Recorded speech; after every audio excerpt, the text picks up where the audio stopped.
नमस्कार। Public India के सभी दर्शकों को दीपावली की हार्दिक शुभकामनाएं। जैसा कि आप देख सकते हैं, प्रकाश पोहरे जी हमारे साथ जुड़े हैं अकोला महाराष्ट्र से, और किसान भी हैं और एडिटर इन चीफ हैं। देशोन्नति के बारे में लिखते हैं, सरकार से किसानों की समस्याओं को लेकर बहुत कार्यरत रहते हैं। 2008 में मनमोहन सिंह सरकार से 72,000 करोड़ का कर्जा माफ करवाया था किसान का, और किसानों की समस्याओं को जटिलता से किस तरीके से पेश करना है, किस तरीके से सरकारी महकमों में बात करनी है, क्योंकि आप बड़े वरिष्ठ पत्रकार भी हैं और किसान भी हैं, इस वजह से सरकार में दूर दूर तक आवाज प्रकाश पोहरे जी की जाती है। दिवाली जैसे त्योहारों के बावजूद खाद्य तेल के आयात शुल्क को 20% बढ़ा दिया है मोदी सरकार ने। प्याज और बासमती चावल का न्यूनतम निर्यात मूल्य हटाना, महाराष्ट्र में चुनाव को लेकर ये संवेदनशीलता दिखाई है बीजेपी आरएसएस की सरकार ने, और प्याज पर निर्यात शुल्क को आधा कर दिया। 40% एक्सपोर्ट ड्यूटी को 20% कर दिया है, और $800 पर टन का जो मिनिमम प्राइस था एक्सपोर्ट का, उसको हटा दिया है। सोयाबीन की गारंटी खरीद की खोखली घोषणाएं करने और गन्ने से एथेनॉल और अल्कोहल के उत्पादन के सभी प्रतिबंध हटाना शामिल है। हालांकि मैं इसमें एक चीज और जोड़ देता हूं, जो चावल या ग्रेन एफसीआई के गोदामों में पड़ा होता है, उसको भी 2,000 रुपए टन से नीचे इन फैक्ट्रीज को दे दिया जाता है एथेनॉल और अल्कोहल मैन्युफैक्चरिंग के लिए।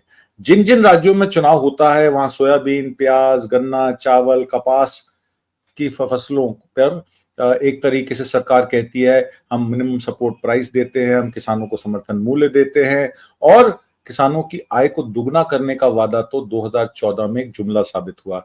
इसलिए वो अपनी कीमतों को प्रभावित करके महत्वपूर्ण निर्णय लेकर मतदाता किसान को बरगलाने का ये सिर्फ एक प्रयास है। किसानों के ऊपर, महाराष्ट्र के किसानों में खासकर और पंजाब हरियाणा के किसानों में बहुत असंतोष है। प्रमुख सामाजिक समूह की बेचैनी, पक्षपातपूर्ण राजनीति और महायुति सरकार के अयोग्य शासन के कारण सत्तारूढ़ दल का जहाज डूबता नजर आ रहा है। झारखंड की बात करें तो झारखंड में भी बीजेपी का भविष्य अंधकार में दिख रहा है। इस पृष्ठभूमि में यदि हारी हुई बाजी पलटनी है तो किसानों की नाराजगी बर्दाश्त नहीं की जा सकती। बीजेपी की योजना उन्हें खुश करने की और उनके वोट चुराने की है। प्रकाश पोहरे जी, आपकी स्टेट में महाराष्ट्र में चुनाव है।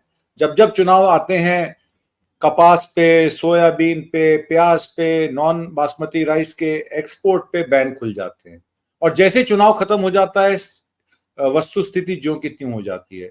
हरियाणा में जब चुनाव आए तो नायब सिंह सैनी सरकार ने कहा हम 24 फसलों पर एमएसपी देते हैं, और जैसे ही चुनाव जीत गई भारतीय जनता पार्टी तो धान की खरीद उन्होंने की ही नहीं। 1.25 महीने से धान पड़ा खराब हो रहा है और धान की खरीद बंद पड़ी है। क्या कहना है, ये राजनीति में किसानों के वोट का इस्तेमाल किस तरीके से भारतीय जनता पार्टी करती है, ये किसी से छुपा नहीं है। इसका एंड उद्देश्य क्या होना चाहिए, किसानों को क्या सोचकर वोट देना चाहिए, मैं आपसे समझना चाहता हूं। चाहे झारखंड हो, महाराष्ट्र हो, राजस्थान हो, बिहार हो या उत्तर प्रदेश हो। जी प्रकाश पोहरे जी। आत्माजीत जी, देखिए ऐसा है कि आपने जो बोला है कि किसान ने क्या समझ के वोट देना चाहिए, तो इसका मैं एकदम शॉर्ट में बोलूंगा कि किसानों ने सिर्फ किसान की ही जात, ये देखो ये पूरा देश है जाति में बढ़ गया है। तो जिस दिन ये किसान अपनी जाति समझ लेगा कि मेरी जाति किसान है। आज प्रॉब्लम क्या हो गया है कि पॉलिटिकल लोगों ने किसानों को क्यों आजकल वो ये देते नहीं है, तवज्जो देते नहीं है। उसका कारण है उनको मालूम है कि किसान ये किसान नहीं है, वो 50 इसमें बढ़ गया है। वो छोटा किसान, बड़ा किसान, ड्राई लैंड किसान, इरिगेटेड किसान, उसके बाद में ये राज्य जितने हैं उतने राज्यों का किसान, प्लस पार्टियों में बढ़ गया है, जितनी पार्टियां हैं उतनी, और मेन बात यानी जातियों में बढ़ गया है। मूल रूप से जाति क्या है, यही पहली बात तो किसान को समझना चाहिए। ये जात क्या है साहब, ये जो दिमाग से जाति नहीं है वो जाति है। एक बात समझिए, हमारे देखिए जो जाति है उसकी एक्चुअली जात क्या है। जात ये कुछ नहीं है साहब। जात जो है it is nothing but the classification of what work you are doing. देखिए कोई आदमी बोलता है कि मैं लोहार हूं, तो लोहार या सुतार या कारपेंटर, तो सुतार माने करना, सुतारी काम करता है, सुतार हो गया, यानी उसके काम से उसका बाइफरकेशन हो गया, जात नहीं है। एक आध आदमी बोलता है कि मैं सुनार हूं, तो सुनारी का काम करता है, गोल्ड का काम करता है, करके सुनार हो गया है। एक आध आदमी बोलता हूं कि मैं जो हूं वो चमार हूं, तो चमारी का काम करता था। लेकिन ऐसा है कि आज वो चमार पिछले 25 साल से 25-50 साल से वो आदमी, कोई उनके घर में 2-3 पीढ़ी से कोई चमारी नहीं कर रहा है, बावजूद भी वो बोलता है कि मैं चमार हूं। तेली, वो कौन है भाई? मैं तेली हूं, मोदी जी बोलते मैं तेली हूं। तो तेली का मतलब क्या है? वो मूल रूप से किसान है, किसान के खेत के अंदर, अच्छा उसको तेलवान और तिलहन का ये हुआ, लेकिन बाजार में कीमत नहीं थी, तो करके उसने प्रोसेसिंग करके घर में एक ऑयल एक्सपीलर लगा दिया। ये तो पहले तो कैसा था कि बैल से तेल घानी चलती थी, वो कच्ची घानी जिसको बोलते हैं, तो वो उसको तेली नाम दे दिया। अरे तो तेली थोड़ी है भाई, तू तेल का धंधा कर रहा है, प्रोडक्शन कर रहा है। एक कोई बोलता था कि ये कौन है भाई? ये माली है। तो माली का मतलब क्या हो गया? जिसके खेत में पानी लग गया है, इरिगेटेड फार्मिंग कर रहा है, तो वो माली हो गया वो। अब उसके अंदर भी क्या किया कि बाइफरकेशन कर दिया। जो प्याज की खेती करता है वो क्या बोलते हैं उसको, कांदे माली हो गया। जो तिलहन की करते वो तिलहन माली हो गया। अभी उसी तरीके से अगर जाति का कर दिया तेली में, तो एक बैला तेली, 2 बैल से चलाते तो 2 बैला तेली, जो तेल जो सरसों तो सरसों तेली। तो इस तरीके से ये कर दिया। ये इसमें से बाहर निकलना चाहिए लोगों ने। पहली बात तो ये, दिस इज ए वर्क, यानी वर्किंग क्लासिफिकेशन है। लेकिन लोगों ने इसको जात बना लिया। अभी जात बनाने का लोगों को इतना ही शौक है, तो मैं आपको इतना ही बोलूंगा कि भैया नई जातें बनाओ ना। देखिए हमारे यहाँ मंडल आयोग है, उसने करीब करीब 3-3.5 हजार जाति बना दी। तो वो उसके बाद में लोगों ने और भी लगा कि हमारा वो जाति में समावेश नहीं। जाति में समावेश का मतलब क्या है? क्योंकि लोगों को ऐसा लगता है कि फलाने जात में मगर रहा, पिछड़े जाति में रहा, तो मुझे गवर्नमेंट की कोई फैसिलिटी मिलेगी। आजकल तो गवर्नमेंट की फैसिलिटी का मतलब क्या है साहब? सरकारी नौकरी है। अब सरकारी नौकरी तो गवर्नमेंट ने खत्म कर दी, जो थी वो भी खत्म कर दी। हमारे यहाँ तो सारी स्कूलें फूले सारी गवर्नमेंट ने बंद कर दी है। जितने सरकारी उपक्रम थे वो गवर्नमेंट ने अदानी को दे दिए, बेच दिए, फोकट में दे दिए, दहेज में दे दिए।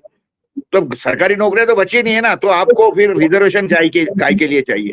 हमारे यहाँ पे देखिए वो मनोज जरांगे अभी आरक्षण के लिए ये कर रहे हैं, मराठा आरक्षण चाहिए। क्यों चाहिए भाई तेरे को आरक्षण? आरक्षण चाहिए सरकारी नौकरी के लिए या एजुकेशन के लिए।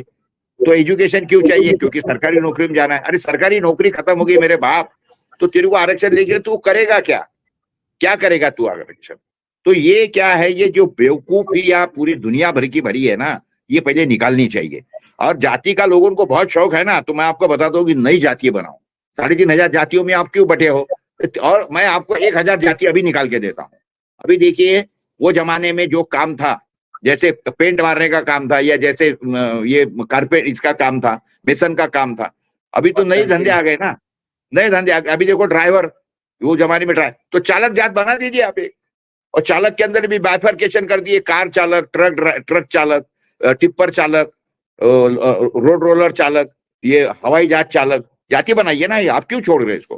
कंप्यूटर नहीं थे उस जमाने में, तो कंप्यूटर चलाने वाला कंप्यूटर करके एक जात बना दीजिए आप। उस जमाने में ये लाउड स्पीकर नहीं थे, तो लाउड स्पीकर चलाने, लाउड स्पीकर ये यानी क्या बोलते हैं उसको, ध्वनि वाली कोई जात बना दीजिए। उसके अंदर भी बाइफरकेशन कर दीजिए कि डीजे का जो चलाता है उसको डीजे वाला, मोनो वाला चला मोनो का। ये फोटोग्राफी वाले भी बहुत हो गए, फोटोग्राफर की एक जात बना दीजिए साहब। और फोटोग्राफी के अंदर भी स्टिल फोटोग्राफर अलग, वीडियो फोटोग्राफर अलग, डिजिटल फोटोग्राफर अलग। जैसे देखिए मैं बताता हूं कि दुनिया भर के अगर बेवकूफ कहाँ है ना, ये इंडिया में है, इंडिया में है। और हमारे यहाँ पे कैसा है मालूम है क्या साहब? ये जाति के ऊपर से उसकी नीच ऊप ली है। फॉरेन में देखिए ये हम लोग इसके अंदर ये, अरे इसने फलाने लड़की से शादी कर ली, फलाने जात से शादी कर लिया, अरे ये क्या निकाला? अरे ये गुजराती की लड़की करके ला, अरे ये मारवाड़ी की लड़की। अरे भैया मारवाड़ी जात है नहीं है, मारवाड़ी ये जबान है, मारवाड़ी ये प्रदेश है, गुजरात एक प्रदेश है। तो ये एक बात, ये जिस दिन ये किसानों के दिमाग में आ जाएगा, देखिए किसान है 60% ये देश का पॉपुलेशन में, तो ये इनको बांटने के लिए गवर्नमेंट ने, ये जो पॉलिटिशियन लोग है ना बड़े होशियार होते हैं, वो उन्होंने किसानों को बांटने के लिए ये सारे उसके दिमाग में जाति का भूसा भर दिया है। और वो पक्का है, वो निकल नहीं रहा साहब।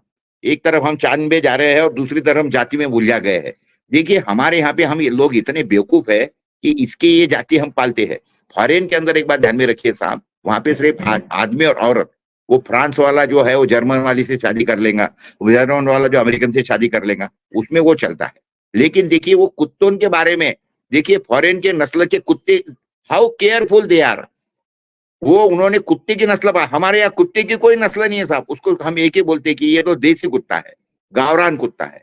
कोई कुत्ता कोई ये इतने साहब पूरे दुनिया भर की बेवकूफी अगर कोई देश में भरी है ना, तो वो भारत में भरी है, और सबसे ज्यादा बेवकूफी किसानों के इसमें भरी है। और ये हमारे पंडित जी जो है ना, मंदिरों में जो देखिए, लोग मंदिर में जाना कम हुए हैं, मंदिर बढ़ रहे हैं या क्या हो रहा, हम प्रगति की ओर जा रहे हैं क्या? आत्मजित, प्रगति की ओर नहीं जा रहे हम लोग, हम अधोगति की ओर जा रहे हैं। प्रगति का मतलब क्या है कि जो चीज है वो कम होते जाए। देखिए गुनेगारी कम होने का मतलब क्या है कि भाई पुलिस स्टेशन कम हो रहे हैं, कोर्ट की जरूरत नहीं है, कोर्ट बढ़ रहा है, पुलिस स्टेशन बढ़ रहे हैं, हम अधोगति की ओर जा रहे हैं, हॉस्पिटल बढ़ रहे हैं। तो ये अलग विषय है, मैं एक दिन इसके ऊपर विस्तार से आपको समझाऊंगा। आज आपने जो बात करी है अपना किसान का विषय है। बात क्या है, जिस दिन किसान एक समझेगा कि मैं खेती करता हूं, खेती से संबंधित हो तो मेरी एक जात, जिस दिन ये हो जाएगा साहब, किसान को कोई रेट मांगने की जरूरत नहीं पड़ेगी। देखिए गवर्नमेंट बोलती है MSP, इसका क्या नाम है, मिनिमम सपोर्ट प्राइस।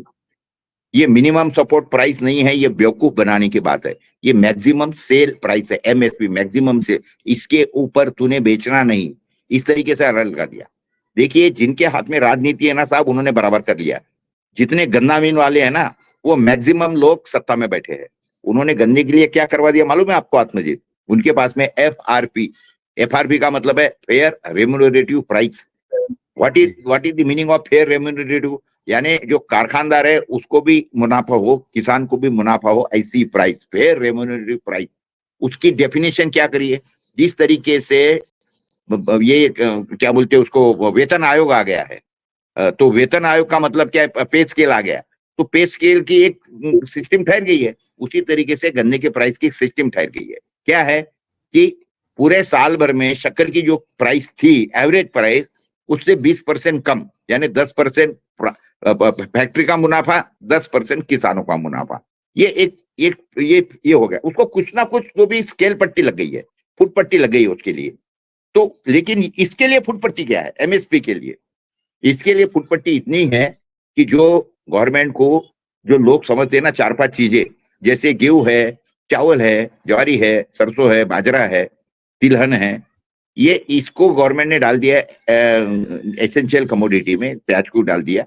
तो उसकी प्राइसेस नहीं बढ़ना चाहिए, क्योंकि इनको लोगों से वोट खरीदने हैं, वोट लेने हैं। तो लोग अगर वोट लेने हैं तो लोगों को तो ये चाहिए, नहीं भाई ये सरकार के इसके अंदर महंगाई बहुत बढ़ गई है। What is the definition of महंगाई? मैंने आपको पिछले एपिसोड के अंदर समझाया था। महंगाई की डेफिनेशन पहले तय करना चाहिए। आप दवा महंगी हो रही है, कोविड के पहले जो दवा की कीमतें थी उससे 4 गुना कीमतें हो गई। आपको वो महंगा, उसके बारे में कोई आपको आंदोलन नहीं दिखा आपको। लेकिन अगर खाने पीने की चीजें अगर थोड़ी बहुत महंगी होगी तो लोग रास्ते पे आ जाएंगे, बोलेंगे कि नहीं नहीं गवर्नमेंट, अरे प्याज महंगा हो गया, टमाटे महंगे हो गए, तो हमारी सरकारें विदेश से आयात कर लेती है उसको, क्योंकि वो उनको लगता कि पब्लिक बड़ी गुस्सा हो रही है। जो पब्लिक गुस्सा हो रही है ना, उनको जाके पहले पूछोगी, नलायक तूने डेटा कितने का खरीद रहा है, तू पेट्रोल क्या भाव में खरीद रहा है, सोना क्या भाव खरीद रहा है, कपड़े क्या भाव खरीद रहा है। जी काश जी, तो जी एक बड़ा इंपॉर्टेंट पॉइंट जो आपने अभी रेज किया, मैं उस पे अपने दर्शकों को ज्यादा चिन्हित करना चाहता हूं। आपने अभी बात की इंपोर्ट पॉलिसी की।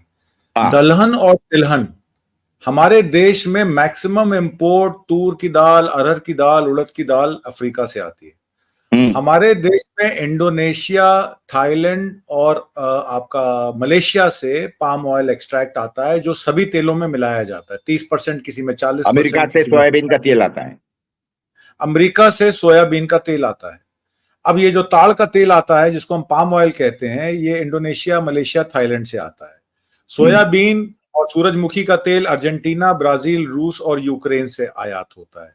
इसलिए केंद्र जो है वो अंतर्राष्ट्रीय बाजार में तेल की कीमतों को गिरावट देखता है, वो फटाफट इंपोर्ट खोल देता है। किसानों को सोयाबीन का रेट 4,000 रुपए मिलता है, 6,000 रुपए रेट है। यहाँ पे नॉर्थ में जो सरसों है, कभी भी किसान को सरसों का रेट जो है MSP पे नहीं मिलता है। MSP से 1,500, 2,000, 2,500, कई बार 3,000, 4,000, 4,000 रुपए कम मिलता है। मतलब कई बार तो लागत का पैसा भी बाहर नहीं निकलता है। ये भी एक धारणा है। जैसे दलहन और तिलहन की मैंने आत्माजीत, मैं आपको यहाँ रोकूंगा। जैसा कि आपने विषय निकाला सरसों का, मैं यहाँ पे एक बताने की कोशिश करता हूँ आपको कि देखो सरसों को आज ही लोगों को दाम नहीं मिल रहा, और सरसों का जो बीज है ये ओरिजिनल गावरान देसी बीज है हमारा। ये नलायक हमारे जो गधे हैं इसके अंदर के, वो क्या बोलते हैं कि नहीं सरसों के अंदर हमको जीएम सीड दे दो, जीएम सीड दे दो। आज सरसों का सीड किसान का खुद का ही सीड है, इसको बाजार से खरीदने की ज्यादा जरूरत नहीं है। कई बार तो सरसों ऑटोमेटिक, मेरे खेत में तो सरसों ऑटोमेटिक उग जाती है, क्योंकि लोग हमारे यहाँ खेतों के अंदर जाते हैं और जो प्रातः विधि करते हैं वहां पे, तो उसमें से सरसों निकलता है, वो उग जाता है। ये भी पहले समझो।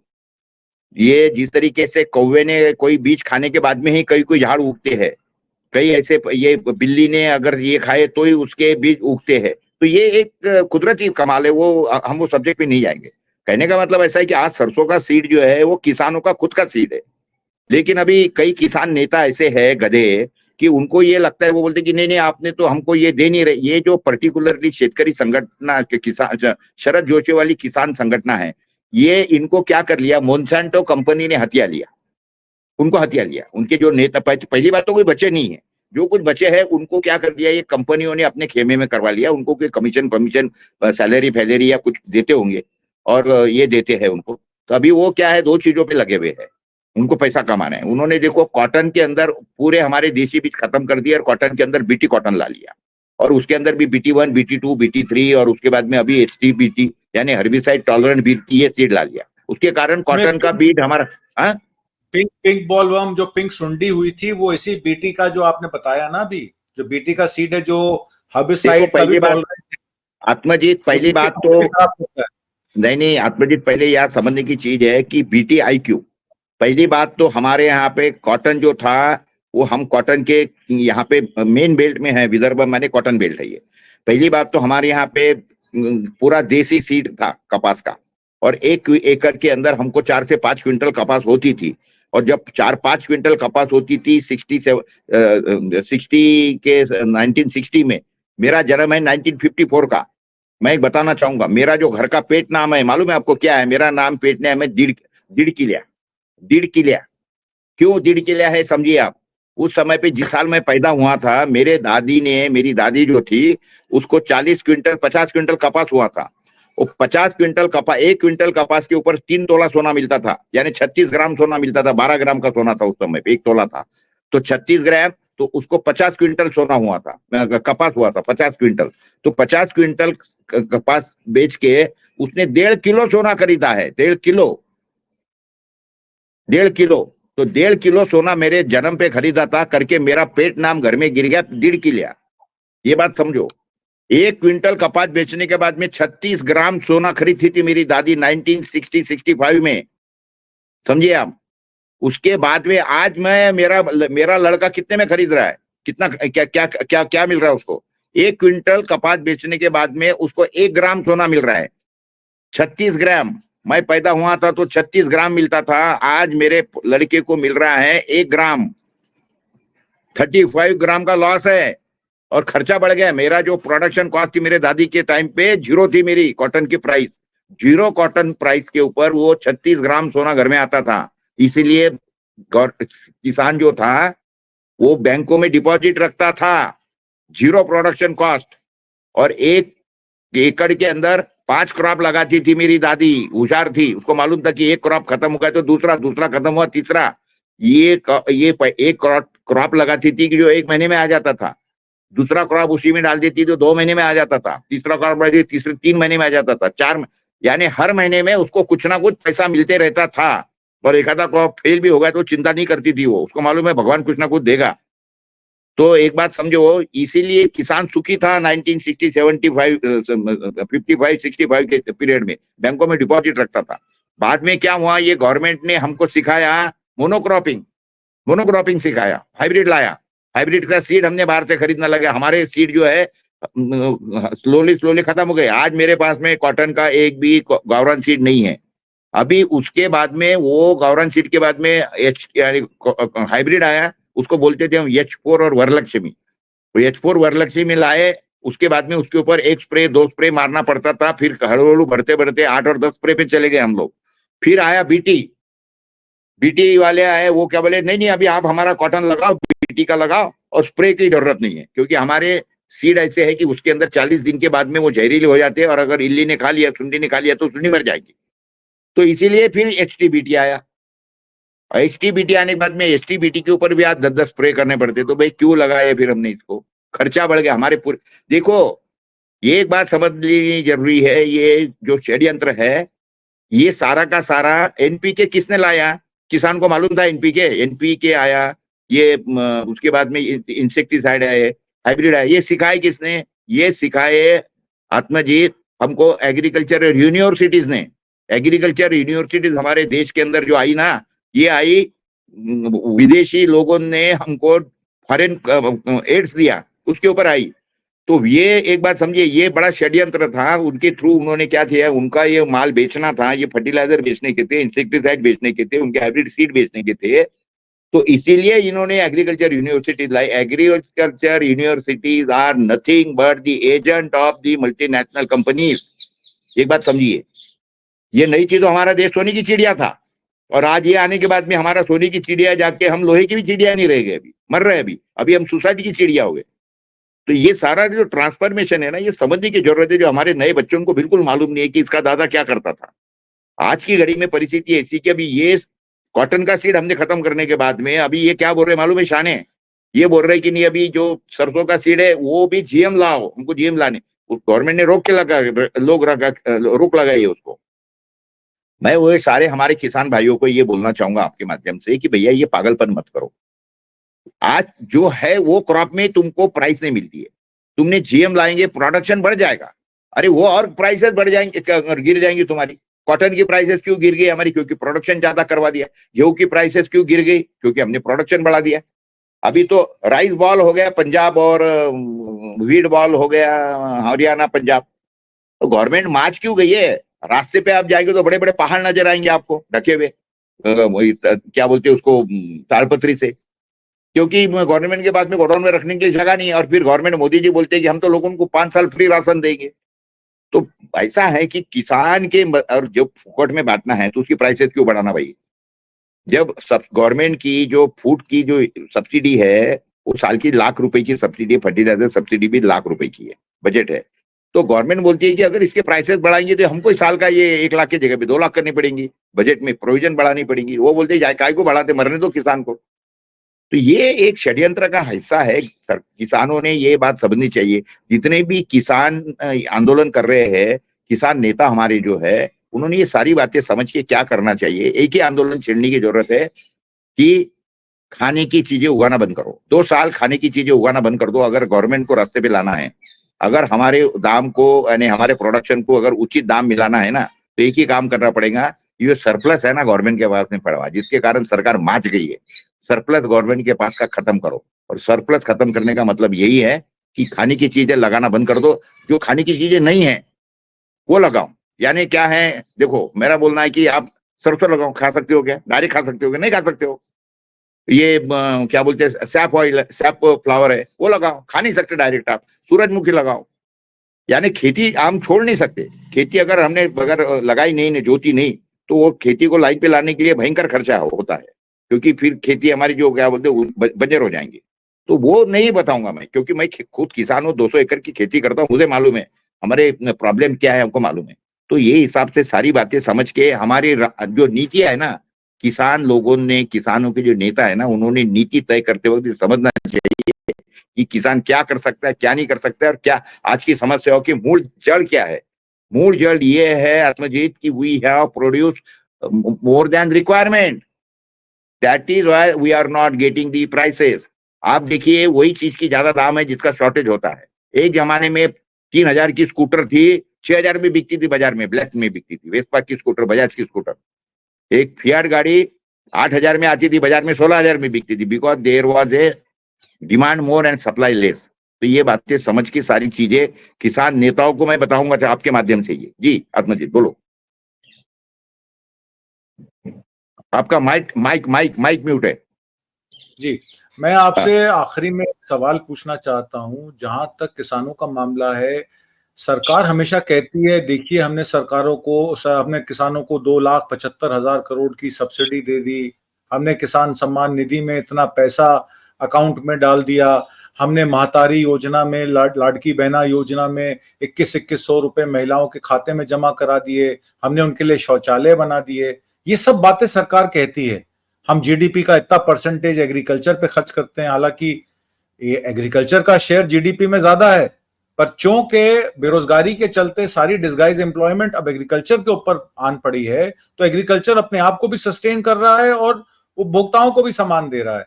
आपका क्या कहना है, सरकार का दायित्व क्या सब्सिडी देकर, किसान सम्मान निधि देकर, या मातारी योजना या लाडकी बहना योजना में महिलाओं को पैसा देकर उनका दायित्व खत्म हो जाता है, और या देखो आशु जी, नहीं सुनो, बनाकर? नहीं मैं बताऊंगा आपको। ये जो सब्सिडी की बात कर रहे हो ना, गवर्नमेंट को बोलो ये सब्सिडी बंद कर दो। ये गवर्नमेंट सब्सिडी किसको दे रही है मालूम है आपको? बोलती फर्टिलाइजर को सब्सिडी दे रहे हैं हम किसानों को। किसानों को सब्सिडी नहीं दे रही है, ये जाके वो कंपनियों को सब्सिडी मिल रही है। कंपनियों को सब्सिडी दे रही है गवर्नमेंट। हमारा बोलना है कि आप जितना, आप वन वे ट्रैफिक क्यों चला रहे भाई? आप लाख सवा लाख करोड़ रुपए साल का फर्टिलाइजर कंपनियों को देते हो। यानी क्या है कि ऐसा समझ लो 50,000 टन का जो खाद है, 50,000 टन का यानी 5,000 रुपए क्विंटल का खाद खरीद रहे हो आप, और वो आप बोल रहे हो कि हम आपको 1,500 रुपए में देते, यानी इसका ये, हाँ, तो ये बोल रहे हो आप कि हम आपको सब्सिडी दे रहे हैं। हम आपको आप हमको सब्सिडी नहीं दे रहे हो, आप वो फर्टिलाइजर कंपनियों को सब्सिडी दे रहे हो। हमारा बोलना है कि जितना 1.25 लाख करोड़ रुपया है ना, वो किसानों को डायरेक्ट दे दो। हमको क्या करना है हम देखेंगे। एनपीके हमको देखिए, मुझे बताइए, एनपीके ये जो है ये सिर्फ क्या फैक्ट्री में तैयार होता है क्या? मेरे खेत में आइए आप देखिए, मैं सारा का सारा एनपीके मेरे यहाँ पे, मैं क्या बोलते हैं उसको, ये गांडुल खाद तैयार करता हूँ। मेरे यहाँ बायो फर्टिलाइजर तैयार होता है। मैंने तो पिछले 15 साल में 1 रुपया भी खर्चा नहीं किया है, 1 रुपया फर्टिलाइजर के ऊपर। आप आके देखिए मेरे खेत में, और मेरे यहाँ की फसल देखिए आप कितनी आती है। लेकिन वो कितना भी कैसा भी लिया, लेकिन अगर उसको दाम नहीं मिलते होंगे तो मैं करूंगा क्या? सब्सिडी गवर्नमेंट जो बता रही है ना, बकवास कर रही है, नलायकपना हमारी, ये हमको मिसगाइड कर रही है। गवर्नमेंट सब्सिडी फर्टिलाइजर कंपनियों को देती है। क्यों देती है? क्योंकि लाख सवा लाख करोड़ के ऊपर 10% भी खा लिया ना, 20% भी खा लिया ना, तो 10-20 हजार करोड़ रुपए खाने को मिलती है एट वन पॉइंट। इनको उसके लिए देना है। ये जो बोलते हैं ना कि हमने आपको ये लाडली बहना वगैरह दे, तो ये इनको देखिए, मैंने आपको पिछले शायद इसमें बताया था कि मेरे एक किसान है जिसको 50 क्विंटल सोयाबीन हो गया था, जिसका दाम उसको 10,000 रुपए मिल गया, यानी 5 लाख रुपए घर में आए उसके, 5 लाख घर में आए। अभी वो 50 क्विंटल का सोयाबीन अगर उसको ये साल अगर उसने बेचा है, तो 50 क्विंटल का सोयाबीन जिसको अगर उसको सिर्फ 4,000 रुपए दाम मिल गया है, तो 2 लाख रुपए मिलेंगे, 3 लाख रुपए कम मिल गए उसको। यानी किसान को आप 3 लाख कम दे रहे हो, उसके बीवी को जो है वो सालाना आप कितने दे रहे हैं? महीने का 1,500 रुपए का मतलब है साल के 18,000 रुपए दे रहे हो। यानी तुम एक तरफ उसको, तुम इनको, उसके पति को, यानी हमारे किसान भाई को तो 3 लाख रुपए से लूट रहे हो, और जाके ये 1,500 रुपए की, 1,800 रुपए, 18,000 रुपए की भीख दे रहे हो, महीने की 1,500 रुपए की। किसानों को तुम बोलते हो कि हम आपको आत्म सम्मान निधि दे रहे हैं। सम्मान निधि कितना है? 6,000 रुपए साल का, वो भी 3 टुकड़ों में देते हो आप, 2,000 रुपए। महीने का कितना होता है वो? 500 रुपया। महीने का 500 मैंने रोज का 16 रुपए। अरे मंदिर के सामने बैठेंगे ना तो भीख मिल जाएगी 200-400 रुपए की। काय के लिए दे रहे हो आप? ये सम्मान निधि नहीं है किसानों का, ये किसानों का अपमान निधि है, अपमान निधि है। हमें नहीं चाहिए भीख तुम्हारी। आप हमारे जो, देखिए मैं आपको बताता हूँ, हमारे नेता थे शरद जोशी, वो बोलते थे कि अरे सरकार समस्या क्या सुलझाएंगी, सरकार ही समस्या है। किसानों के लिए सरकार ने क्या करना चाहिए? हम बोलते हैं कि मेरे बाप मेहरबानी करो, जो तुम टांग में टांग फंसा के हमको गिराने की कोशिश करते हो ना, वो बंद भी कर दिए ना, तो आपकी बड़ी मेहरबानी हो जाएंगी, हम पे बड़ी मेहरबानी हो जाएगी। टांग पे टांग फंसाने का मतलब क्या है? यानी आप इंपोर्ट करेंगे, हमारे दाम गिराएंगे। आप हमारा प्याज एक्सपोर्ट हो रहा है, आप उसको रोक लगा देंगे। ये क्या है? ये क्या है? अरे हमको भाव मिल रहा है बाजार में, as per the market condition we are getting rates. आप रोक रहे हो हमको, आप एक्सपोर्ट नहीं करने दे रहे। आप हमको प्रोसेसिंग करना है, अगर मेरे को फैक्ट्री लगाना है तो 50 मेरे को लाइसेंस देने पड़ेंगे किसान होने के बावजूद भी। तो ये जो बता रहा हूं ना मैं, कि भाई तुम सिर्फ हमारे टांग में टांग फंसा के हमको गिराने का काम बंद कर दो। यानी एक अगर इंडस्ट्रियलिस्ट है, वो अगर बोलता है कि मैं जाके आपको क्या बोलते हैं उसको, ये शराब अपने इससे बनने वाली माल्ट, सिंगल माल्ट विस्की में बनाता हूँ, तो सिंगल माल्ट विस्की से तुम उसको बनाने की परमिशन देते हो, लेकिन मेरे ही खेत में अगर मेरे पास में महुआ के झाड़ है, महुआ के मेरे खेत में, वो महुआ के अगर मैं बोलूंगा कि मैं उसकी जाके वाइन बनाऊंगा, सरकार मुझे नहीं बनाने देती। क्यों भाई? तुमको यानी फॉरेन की विस्की चेल से सिंगल माल, तो सिंगल माल मैं भी बनाता हूँ ना, मेरे खेत में बनाऊंगा मैं। क्यों नहीं मेरे को वाइन बनाने देते आप? मेरे संतरे की वाइन मेरे को क्यों नहीं बनाने देते हो आप? ये क्या है आत्मजीत? ये सारी चीजें समझने वाले लोग ना सत्ता में बैठे हैं, ना ही किसानों के नेताओं को ये समझ में आती है। एक एक मुद्दे के ऊपर सिर्फ कुछ नहीं है, मैं तो बोलता हूँ कि इनको हाथ में दंडू लेना चाहिए, और गवर्नमेंट में जो ये पॉलिसी बनाने वाले अधिकारी और जो सरकार में लोग बैठे हुए नुमाइंदे और मंत्री बने हैं ना, इनको मारना चाहिए, दूसरा कुछ नहीं है। किसान का मुझे गुस्सा इसी बात का आता है कि जो मुद्दे के ऊपर अच्छी तरह से बहस होनी चाहिए वहां बहस नहीं होती है। देखो आपने बॉर्डर रोक दिया, सरकार ने बॉर्डर रोके, बदनाम कौन हो रहा? किसान बदनाम हो रहा। इसका क्या होने वाला है? भैया चाबी तुम्हारी जेब में पड़ी है और तुम बाजार में ढूंढ रहे हो, चाबी तो तुम्हारे पास में है ना। अरे प्रोडक्शन रोक दो, मत बनाओ साले को, मत पैदा करो। लोग देखो सरकार माच क्यों गई है? क्योंकि सरकार के पास में लोगों को खिलाने के लिए गेहूं, चावल, सरसों, अपने क्या बोलते हैं, ये ज्यादा पड़ा है करके सरकार माच, ये दोनों बंद कर दो, दूसरी चीजें लगाओ। खाने की चीजें जिस दिन बंद कर देंगे ना आप, ये सरकार घुटने के बल आ जाएंगे आपके पास में, बोलेंगे माए बाप उगाओ। तो जो चाबी कुंजी हमारे पास में है, वो कुंजी बाहर ढूंढने की जरूरत नहीं है, सिर्फ हमको हमारा थिंकिंग बदलना पड़ेगा। इस सरकार को हम लाएंगे भी लाएंगे। जो सरकार जो जो धंधा हमारे पास में है ना, मुझे बताओ यार, 1 किलो लोहा अगर आपने मशीन में डाला है, आत्मजीत कोई भी मशीन में डालो दुनिया की, 1 किलो तार डाल दिए तो किले कितने निकलेंगे? 1 किलो से 1000 ग्राम निकलेंगे या 1200 ग्राम निकलेंगे? अरे हमारे पास बड़े में कम। ऐसी मशीन है, एक बीज बोते हैं हम तो 1000 बीज निकल जाते हैं यार। एक झाड़ लगाते हैं हम तो एक झाड़ के ऊपर 1000 आम आ जाते हैं हमारे पास में। प्रोडक्शन करने वाले हम लोग, हम मर रहे हैं, और जो प्रोसेसिंग करने वाले लोग हैं वो मजा कर रहे हैं, क्योंकि प्रोसेसर लोगों के हाथ में। ये बोलते हैं ना कि ये जो हम देश में है ना, ये लोकशाही में नहीं है हम लोग, हम ये है अभी व्यापारीशाहियों में, या हम नौकरशाहियों के हाथ के खिलौने हो गए हैं। किसान जो है ना, ये नौकरशाही, इतना पगार बढ़ा लेंगे खुद का, लेकिन उनको खाने के लिए सस्ता ही लगेगा, सस्ता ही जी लगेगा। तुमको एक तरफ डियरनेस अलाउंस मिल रहा है, तो महंगाई के नाम से चिल्लाने का तुमको हक किसने दिया भाई? किसने दिया जी। आपको? आपको क्या करना है? कितनी भी महंगाई बढ़ो, आपको तो भत्ता मिलने वाला है उसका। तो ये सारी सोच, जो थिंकिंग है ना, ये थिंकिंग बदलने की, पूरी बदलाने की जरूरत है। और ऐसी सरकार लगेंगे और ऐसे नेता लगेंगे हमको, तब जाके किसान की सुसाइड जो है ना, ये रुकेंगे और किसान उन्नति की ओर जाएगा। जी आत्मजीत। जी। देखिए, पंजाब और हरियाणा में कई एफपीओज हैं जो फार्मर प्रोड्यूसर ऑर्गेनाइजेशंस अब खड़ी हो चुकी हैं। बहुत सारा प्रोडक्ट मार्केट में वो अपना भी बना के उतार रही हैं, और ऐसा ही कुछ पूरे भारतवर्ष में करने की जरूरत है। फार्मर्स को एकजुट होने की जरूरत है। कौन सी फसल लगानी है, कितनी लगानी है, अगर 10 गांव भी मिलकर इस काम को शुरू करेंगे तो अपनी एफपीओ बनाकर अपनी फसल का सही दाम, उचित दाम ले सकते हैं। सरकार पे डिपेंडेंसी किसानों की सबसे कम होनी चाहिए। और जो खासकर मुफ्त में ये जो पैसा बांटते हैं या सम्मान निधि देते हैं, इसको तो किसान ये कह देना चाहिए कि ये सम्मान निधि देश के नाम हमसे आप अपनी तरफ, हमारी तरफ से आप अपने पास रखिए, और जो देश का काम आप करना चाहते हैं करिए, हम सक्षम है अपना काम करने में। प्रकाश पोरे जी, आप कुछ कह रहे थे।